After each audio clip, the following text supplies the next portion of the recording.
नमस्कार सर, बहुत बहुत स्वागत है आपका। नमस्कार अंजू जी। दोबारा आपके साथ संवाद का अवसर मिला।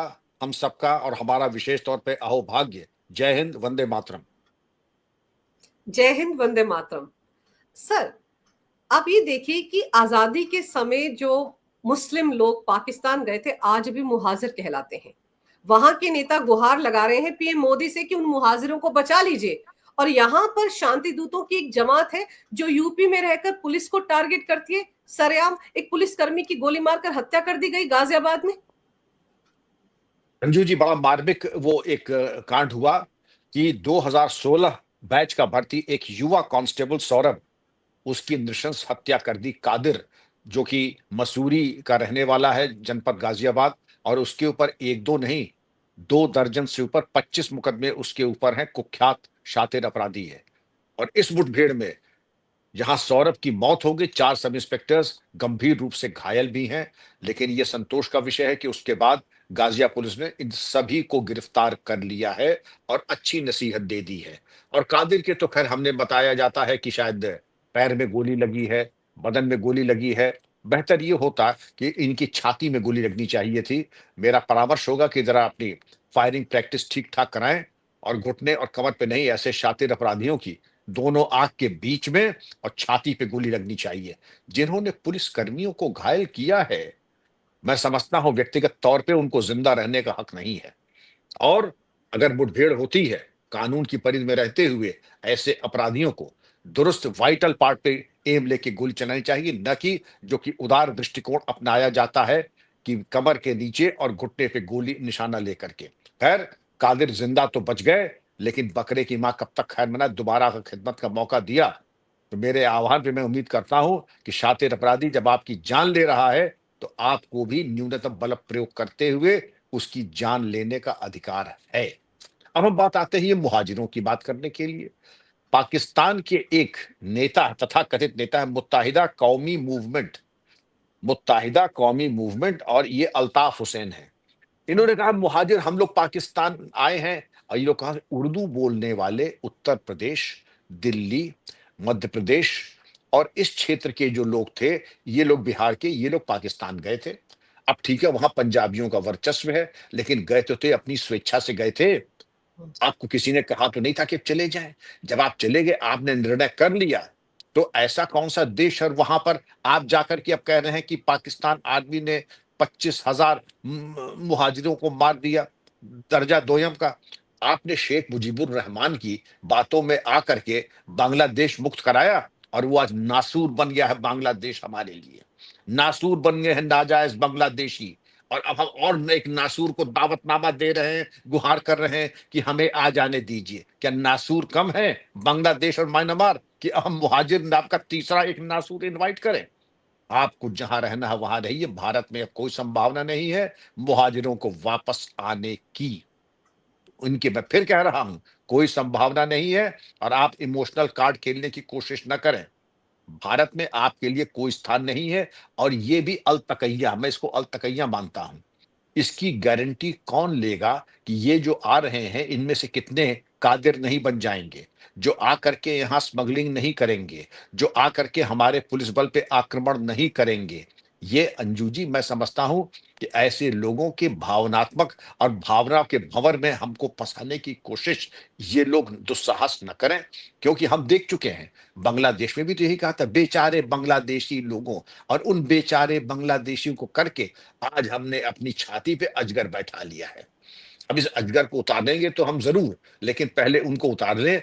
लेकिन उसकी जब तक हम ये अजगर अपनी छाती से न उतार लें, 2 करोड़ नाजायज बांग्लादेशियों की वोटिंग राइट्स हम खत्म न कर दें, उनको सरकारी सुविधा न बंद कर लें, तब तक मुहाजिर को तो हम आने का कोई औचित्य है ही नहीं। लेकिन आपने सही कहा, ऐसे कुत्सित प्रयास तो होते ही रहते हैं। और इस तरीके के तत्वों की कमी थोड़ी ही है। अभी ज्योति मल्होत्रा पे हम लोगों ने प्रोग्राम किया। ऐसे लोगों की कमी नहीं है अंजू जी, जो पाकिस्तान प्रेम में बिल्कुल बेकरार हैं और उनके कसीदे पढ़ रहे हैं। ज्योति ने क्या कहा था, इसमें दरअसल न पाकिस्तान की गलती है, न हिंदुस्तान की गलती है, इसमें तो हमारे पर्यटकों की गलती है कि बिना सोचे समझे वहां चले गए और अपनी सावधानी का ख्याल नहीं रखा। और ऐसा एक वक्तव्य हो तो बताएं, एक स्वयंभू एक स्वयंभू शंकराचार्य भी हैं जिनका नाम है अभिमुक्तेश्वरानंद।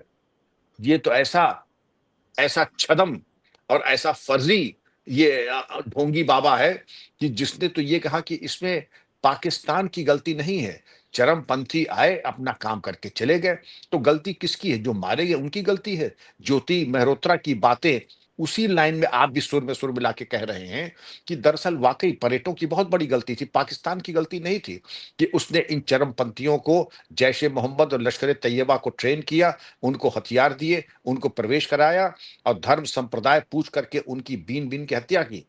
तो इसके ऊपर भी ऐसे गैर जिम्मेदाराना, क्योंकि एक हो, अगर एक हो तो बताए ज्योति मल्होत्रा, अब ये एक स्वयंभू शंकराचार्य अभिमुक्तेश्वरानंद, ये इस तरीके के बाबाओं के ऊपर भी कार्रवाई होनी चाहिए अंजू जी। और अभी आपके प्रोग्राम में मैं और एक दो नाम लूंगा। राजदीप सरदेसाई कहते हैं कि साहब हमको दरअसल पीओके पाकिस्तान को दे देना चाहिए। क्यों दे देना चाहिए? क्यों छोड़ देना चाहिए अपना क्लेम हमें? एक और हैं अरुंधति रॉय, वो इनके भी दो हाथ आगे, वो तो कहते हैं हमें कश्मीर ही पूरा छोड़ देना चाहिए, पीओके नहीं, अपना भी कश्मीर छोड़ देना चाहिए। मैं ये पूछना चाहूंगा, क्या ये इनके पिताश्री की जागीर है कि जिसको चाहे जिसके नाम पट्टा कर दे, हिब्बेनामा कर दे, या वसीयत कर दें, या दान कर दें? ये भूदान मूवमेंट के भाग में, भूदान मूवमेंट आया था, तुम्हारे पिताश्री ने 1 इंच जमीन दी थी कभी किसी को? और अगर जमीन नहीं दी थी तो अब आपने किसके हैसियत से कह रहे हैं कि पीओके पे हम क्लेम छोड़ दें, कश्मीर हम छोड़ दें? इससे बड़ा नरसंहार हो रहा है, तब तो बड़ा मुश्किल हो जाएगा फिर। और यही एक ही बात नहीं, एक मुंबई में, महाराष्ट्र में एक लड़की थी खाजिदा शेख, ये 19 साल की लड़की है, इंजीनियरिंग स्टूडेंट थी और इंजीनियरिंग स्टूडेंट है, और इसने ऑपरेशन सिंदूर के बाद बड़ी आपत्तिजनक सोशल मीडिया पे पोस्ट किया, और जाहिर था कॉलेज ने बिल्कुल सही काम किया कि इसको सस्पेंड किया। इनकी गिरफ्तारी हुई सोशल मीडिया को लेके, और हालांकि ये भी क्लेम करती है कि हमने सोशल मीडिया पोस्ट के बाद कुछ घंटों बाद उसको हमने डिलीट कर दिया। आपने भी तो वही कि हमने चाकू मार करके चाकू बाहर कर लिया, चाकू तो मारा ना आपने। ये बात दूसरी है कि आपने फर्स्ट एड दिया या नहीं दिया तो बात की बात है, आपने चाकू मारा, यहां तक बात, अपराध पूरा हो गया। लेकिन मुंबई हाई कोर्ट में जस्टिस गौरी गोडसे जी ने इनको न सिर्फ इनकी अरेस्ट खत्म की, बल्कि कॉलेज से कहा कि इनका सस्पेंशन भी रिवोक करें, इनका सेमेस्टर का इम्तिहान है उसको दिया जाए। हम न्यायालय का बड़ा सम्मान करते हैं और न्यायालय के इस आदेश का सम्मान करते हुए, सलाम करते हुए हम ये कहेंगे, कभी कभी देश हित की बात के ऊपर भी विचार हो जाना चाहिए था। और देश हित में अगर इस तरीके का विश्वमन हो रहा है, पाकिस्तान के संबंध में अच्छी बातें करना, भारत के विरोध में ऑपरेशन सिंदूर के बारे में नकारात्मक बात करना, और भारत के जो पाकिस्तान पे हमला हुआ, अंजू जानते इस लड़की ने क्या कहा? ये एक फासिस्ट हमला है, ये एक फासिस्ट हमला है। तो मैं ये जानना चाहूंगा कि ये फासिस्ट हमला कैसे हो गया, ये किस आधार पे इसने, लड़की ने कहा कि ये फासिस्ट हमला है? ये तो सरासर ऐसा है कि भारत विरोधी गतिविधियां तो थी ही, और मैं उम्मीद करता था कम से कम माननीय उच्च न्यायालय के द्वारा कम से कम कुछ तो एक शब्द इसकी गतिविधियों के ऊपर भी कहा जाना चाहिए था। इसकी गतिविधियों पर अंजू जी एक शब्द नहीं कहा न्यायालय ने, बल्कि इसको न सिर्फ इसका सस्पेंशन रिवोक किया, और इसकी जो गिरफ्तारी हुई थी उससे इसको मुक्त कराया गया। तो अगर ऐसे दुर्दिन हमको देखने हैं, और जी। अभी क्या है, ये तो आपने ये देखा है, राजदीप सरदेसाई को आपने देखा, आपने करण थापर को देखा कि वो जब बात करते हैं, पाकिस्तानी जर्नलिस्ट थे तो वो बिल्कुल पाकिस्तान से बिल्कुल ओतप्रोत रहते हैं। और ऐसे ही कितने लोगों की बात हम कर सकते हैं जो ये समझते हैं कि सनातन विरोधी जो है सबसे ज्यादा धर्मनिरपेक्ष सेक्युलर वही है, एक ही तमगा है। लेकिन जितनी बातें आप सनातन विरोध के बारे में कर रहे हैं, अगर आप में इतना साहस हो किसी अन्य धर्म के बारे में जरा विद्वतापूर्व अपना वक्तव्य दें या प्रकाश डालें, और देखेंगे आप नहीं दे पाएंगे। कंठ अवरुद्ध हो जाएगा, जबान, मुंह में दही जम जाएगा, जबान कांपने लगेगी, अंतर आत्मा हिल जाएगी, हृदय में पैल्पिटेशन होने लगेगा, हार्ट बीट में मिस होने लगेंगी। लेकिन सारा जो अपनी विद्वता है और शौर्य, वो सनातन धर्म के ऊपर आप प्रकट करना चाहेंगे। अभी तो आपने राजदीप सरदेसाई की बात की, अरुंधति रॉय की आपने सुन लिया, ज्योति मल्होत्रा के, ये तो खैर ठीक ही है, वो तो ऐसे ही है कि व्लॉगर, इन्फ्लुएंसर, यूट्यूबर, अब एक नए-नए पद भी हो गए हैं, लेकिन ये मालूम है कि दुनिया में 10 मिलियन यूट्यूबर्स हैं ऐसे इन्हीं की तरह, ज्योति की तरह। आप एक पेड़ हिलाइए तो मालूम पड़ेगा जैसे पके हुए 25 इमली और आम गिरते हैं, वैसे यूट्यूबर 50 गिर जाएँगे। ये ज्योति मल्होत्रा अब डिसाइड करेंगी कि हमारा कर्तव्य क्या है, कर्तव्य बोध क्या है। आप खतरे को समझ नहीं रहे हैं और खतरे को आप अपनी गोद में बैठाने की कोशिश कर रहे हैं। ये अंजू जी उतना ही खतरनाक है कि हमको आज कोबरा के साथ आज हमको सोना है। ये कोबरा को दावत दे करके अपने साथ बिस्तर में ला करके सोना, ये उतना ही घातक है जितना ये जो पाकिस्तान प्रेम आपका चल रहा है। पर सर, और ये तो जी, सर जैसे अभी जी, आपने बताया ना, मुंबई की लड़की का मामला, 19 साल की लड़की है, दिमाग तो है ना उसके पास, बालिग लड़की है। जी, अब ये हुँ, देखिए कि प्रोफेसर साहब अशोका यूनिवर्सिटी के डॉक्टर अली, जिनकी हमने जिक्र भी किया था अपने एक वीडियो में, आप सोचिए उन्होंने क्या कुछ नहीं कहा था ऑपरेशन सिंदूर को लेकर। वो तो प्रोफेसर है, स्टूडेंट्स को पढ़ाते हैं। उनको भी सुप्रीम कोर्ट से जमानत मिल गई थी, अंतरिम जमानत। एक दिन गिरफ्तार हुए, अगले दिन जमानत मिल गई थी सर। अभी उनकी जमानत को एक्सटेंड भी किया गया है। तो फिर जो लोग भारत विरोधी बातें करते हैं सर, अपनी ही सेना पर सवाल उठाते हैं, पाक परस्ती दिखाते हैं, उनको तो बोरिया बिस्तर बांध कर पाकिस्तान भेज देना चाहिए। उनका हाल भी मुहाजिरों जैसा होना चाहिए। उनको पता चलना चाहिए कि वहां क्या होता है। बिल्कुल अंजू जी, ये कि अगर आपका पाकिस्तान प्रेम इतना ज़्यादा है कि छत चढ़ के बोल रहा है, तो आपको चयन करना पड़ेगा कि आप भारत में रहना चाहते हैं, पाकिस्तान में रहना चाहते हैं। उन्होंने बात आपने अली खान महमूदाबाद की बात यहीं पे समाप्त नहीं हो गई। उन्होंने अपने पोस्ट में ये भी कहा, कहीं का ईंट कहीं का गारा, बात हो रही है ऑपरेशन सिंदूर की, बात हो रही है कि पाकिस्तान के आक्रमण की, बात हो रही है हमारे 27 पर्यटकों की नृशंस हत्या की। उसके बारे में तो एक शब्द आपने नहीं कहा अली खान प्रोफेसर जी। और आप बात कर रहे हैं बुलडोजर जस्टिस की, कि बुलडोजर नहीं चलना चाहिए बेगुनाह लोगों पर। आप बात ये कर रहे हैं कि जो मॉब लिंचिंग हो रही है, मॉब लिंचिंग का कानून बंद तो गया है। मॉब लिंचिंग के कानून के तहत लोगों को गिरफ्तार तो किया जा रहा है, और क्या चाहते हैं, गोली मार दी जाए उनको चौराहे पे खड़ा करके क्या? आपने जहां की बात होनी थी वो की बात आपने कर दी 2 सेंटेंस में, फिर आप आ गए बुलडोजर के ऊपर और मॉब लिंचिंग के ऊपर। भारतीय न्याय संहिता में धारा 152 और 197 मॉब लिंचिंग को ही एड्रेस करने के लिए बनाया गया है। और हम लोगों ने इसके बारे में बहुत अपना परामर्श, अपने सुझाव भी दिए थे कि मॉब लिंचिंग, हालांकि जब हम लोगों का टाइम था तो धारा 302 या 307 और इस तरीके की 147, 148, 149 एक राय होकर के, तो पुरानी आईपीसी की बात कर रहा हूं, ये लगा करके किसी की हिम्मत नहीं होती थी। अब खैर मॉब लिंचिंग के चाहते आप अलग से कानून बने, वो भी बन गया है। लेकिन आपकी आत्मा न तृप्त थी, न तृप्त है, और न कभी तृप्त होगी। जैसे ओस से कभी कुआं नहीं भरता है, वैसे आप कुछ भी कर दीजिए, ये हमेशा अतृप्त थे और अतृप्त है और अतृप्त ही यहां से प्रस्थान करेंगे 72 हूरों के पास। इनसे उम्मीद करना है कि ये संतुष्ट हो जाए आपके किसी काम से, ये 100 साल नहीं, ये कभी संतुष्ट नहीं होंगे, क्योंकि इनके मिजाज में है। आप कुछ भी कर दीजिए, जो करेंगे वो आपका कर्तव्य था, आपका धर्म था। और तृप्त हमें होना नहीं, हमें हर चीज में खोड़ पेच निकालनी है, हमें हर चीज में कमी निकालनी है। एक मिसाल मैं आपको अमेरिका की देता हूं। एक बड़ा ही मशहूर नाम है मोहसिन महदावी।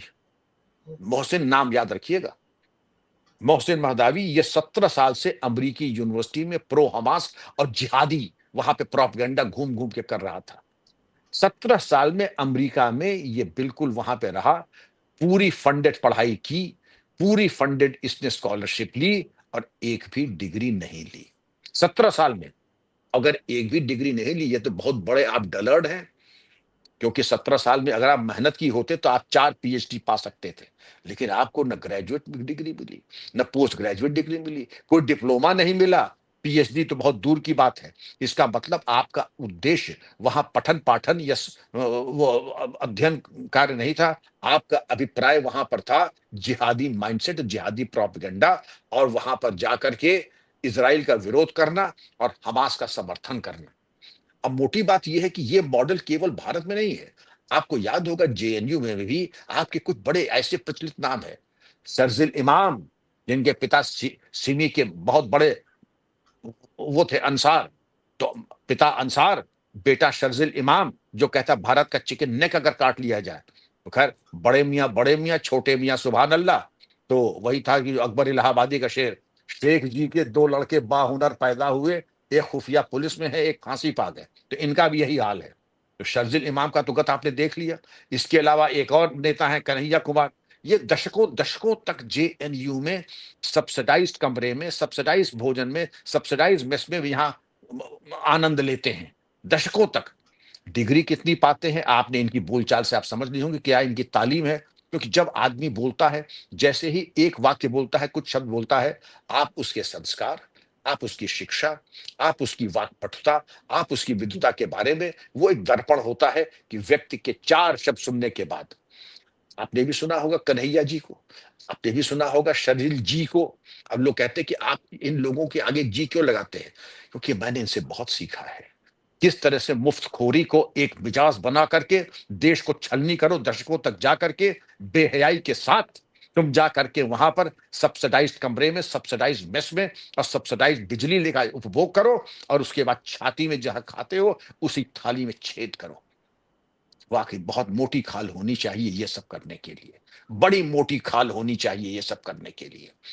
तो जैसे कि अमेरिका ने ऐसे लोगों को बीन बीन करके, जो मोहसिन महदावी हैं, अगर इनको इलाज इनका हो गया, मैं ये उम्मीद करता हूं भारत सरकार से आह्वान आपके चैनल पर कि ऐसे जो तत्व हैं जेएनयू में अनाधिकार हॉस्टल में रह रहे हैं, अनाधिकार जो है भोजनालय और मेस का लाभ ले रहे हैं, निशुल्क बिजली का लाभ ले रहे हैं, उनको कर दें कैंपस से बाहर। अब आप टैक्स इसलिए नहीं दे रहे हैं कि देश के जो परजीवी हैं, पैरासाइट्स हैं, ये हमारा खून पिए और उसके बाद जाकर के भारत मां को गाली दें कि चिकन ने कैसे काट दें। चिकन ने क्यों काट दें? आप ही के आप ही का स्वागत न कर दें हम, जो इस तरीके की बात कर रहे हैं। तो मेरा आह्वान होगा कि ऐसे तत्व जो जेएनयू किसी भी यूनिवर्सिटी में अगर पढ़ नहीं रहे हैं, तो हॉस्टल से बेदखल किया जाए, निकालवा। मैं जानता हूं दिक्कत होगी, क्योंकि समझते हैं कि हमारा एकाधिकार है, ये हमारी वैचारिक स्वतंत्रता और अभिव्यक्ति की स्वतंत्रता के ऊपर आघात होगा अगर हमारी मुफ्तखोरी के ऊपर अंकुश लगाया गया। हमें मुफ्तखोरी का मेरा जन्म सिद्ध अधिकार है। पटवाल की तरह जीवित रहना ये हमारा जन्म सिद्ध अधिकार है। तो उसके चलते अगर कोई रोका तो बहुत बड़ा उनके मानवाधिकार का हनन होगा। मैं जानता हूं आपके मानवाधिकार का, लेकिन आप मानवाधिकार के अधिकारी नहीं है, क्योंकि आप मानव है ही नहीं, आप है दानव। और दानव को बिल्कुल नेस्त नाबूद करना ये हर भारतवासी का कर्तव्य है। तो मैंने तो आपको उदाहरण दिया, अब एक और मिसाल मैं दूंगा। जी। उसी अमेरिका में ये बताया कि बीबीसी ने, आपने देखा होगा जब इजराइल हमास युद्ध चल रहा था, तो एक बच्चे की फोटो आ गई थी, बड़ी मार्मिक। ये मालूम पड़ा कि बीबीसी ने पैसा दे करके वो फोटो बनवाई थी, और जो बच्चे को, जिसको मृतक उस बेबी को दिखाया गया था, वो हमास के मिनिस्टर का बेटा था। ये तो ऑन रिकॉर्ड है कि बीबीसी ने पैसा दे करके वो क्लिप बनाई, और दुनिया की सिंपैथी लेने के लिए उन्होंने किया, और उसका पैसा भी दिया अपने लड़के को। लड़का जिंदा है और बाप मिनिस्टर था हमास में, तो उसको पैसा दे करके ये किया। तो ये जो है मोहसिन महदावी, ये हमास के मंत्री जो अपने बच्चे की लाश, जिंदा बच्चे को लाश बना के फोटो और उसके पैसे ले रहे हैं, यूनिवर्सिटियों में रह करके माले मुफ्त दिले बेरहम खून पी रहे हैं, चाहे कहीं भी हो, जहां भी डेमोक्रेसी है, लोकतंत्र है वहां।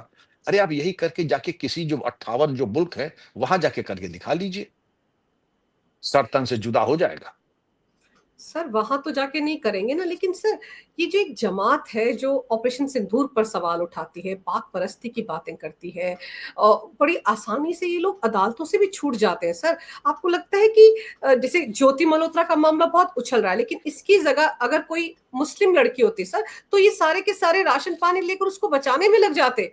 आप देखिए ज्योति के साथ 18-19 लोग और हैं, वो ज्यादातर किस समुदाय के, ये हम सबको पता है, लेकिन उनका जिक्र ज्यादा हो नहीं रहा है। जिक्र किसका होता है? सिर्फ और सिर्फ ज्योति मल्होत्रा का। और किसी भी का याद आप देखिए, कोई टीवी चैनल पर कोई शो चल रहा हो कि ये भी जासूस है, सिर्फ ज्योति मल्होत्रा की बात हो रही है। और सर ऐसे लोगों से निपटने के लिए कानून भी तो सख्त होना चाहिए ना। कानून सख्त होना चाहिए और इच्छा शक्ति होनी चाहिए। दिखाई ये पड़ रहा है कि आपकी बात का बल इस बात में आता है कि किसी ने फहरिस्त, और आज की ये फहरिस्त नहीं है, ये फहरिस्त 6 दिन पहले आई थी कि ज्योति मल्होत्रा एक है, बाकी अन्य समुदाय के 15, उनकी कोई चर्चा नहीं कर रहा है, उनके कन्विक्शन के बारे में कोई बात नहीं कर रहा है, उनकी गतिविधियों के बारे में कोई बात नहीं कर, केवल 99.9% जो चर्चा और बातचीत हो रही है ज्योति मल्होत्रा। अब कारण क्या है? कारण ये है कि हमारा अगर धर्मनिरपेक्ष का तमगा मुझे पहनना है, तो मुझे सनातन को और भारत को गाली देनी है।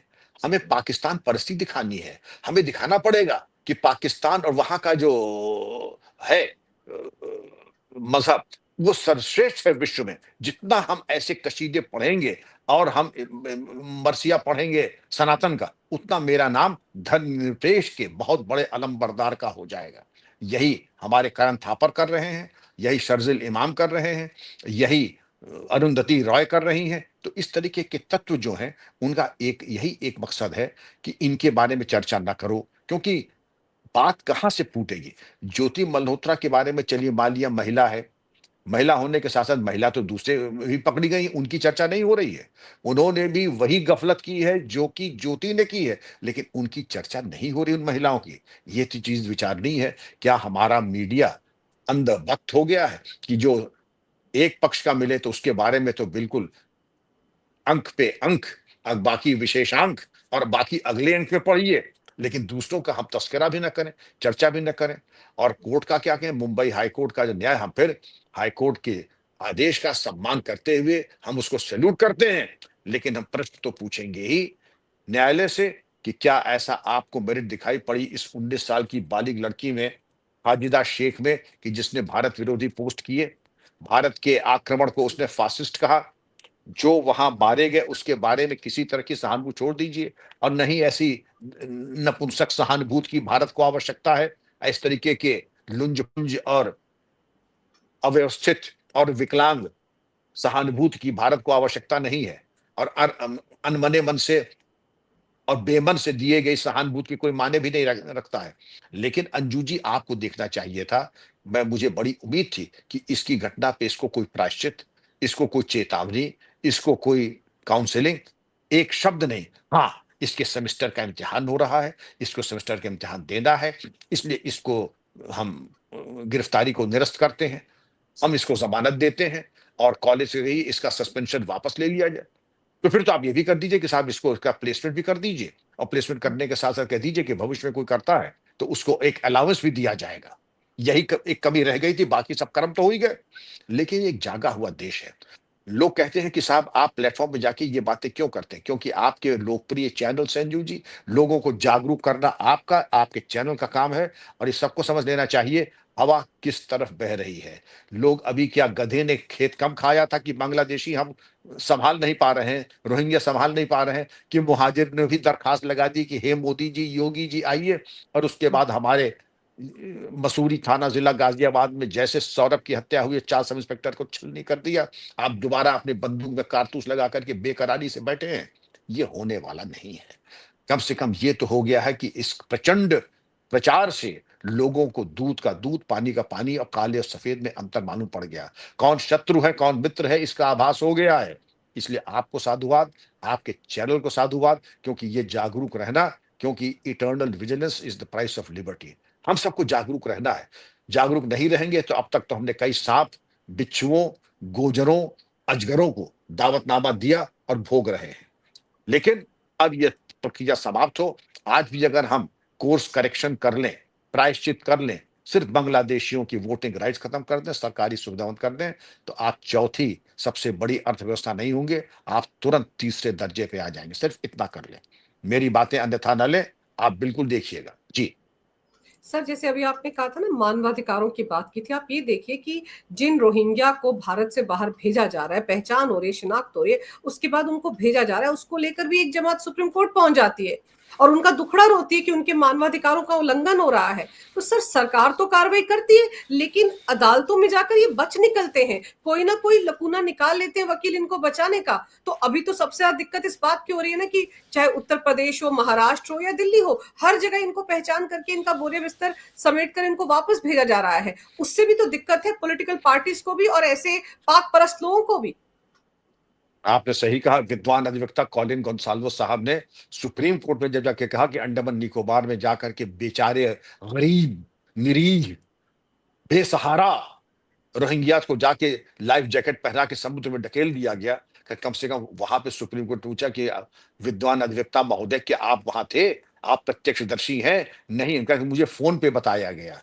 उनका आपकी बातें अविश्वसनीय है। सुप्रीम कोर्ट ने वो याचिका खारिज कर दी कि जो नागरिक नहीं है उनको बाहर जाना है। लेकिन आपका जो मौलिक सब प्रश्न है अंजू जी, कि आखिर इन लोगों को इतने जल्दी राहत कैसे मिल जाती है, बात इतनी आसान नहीं है।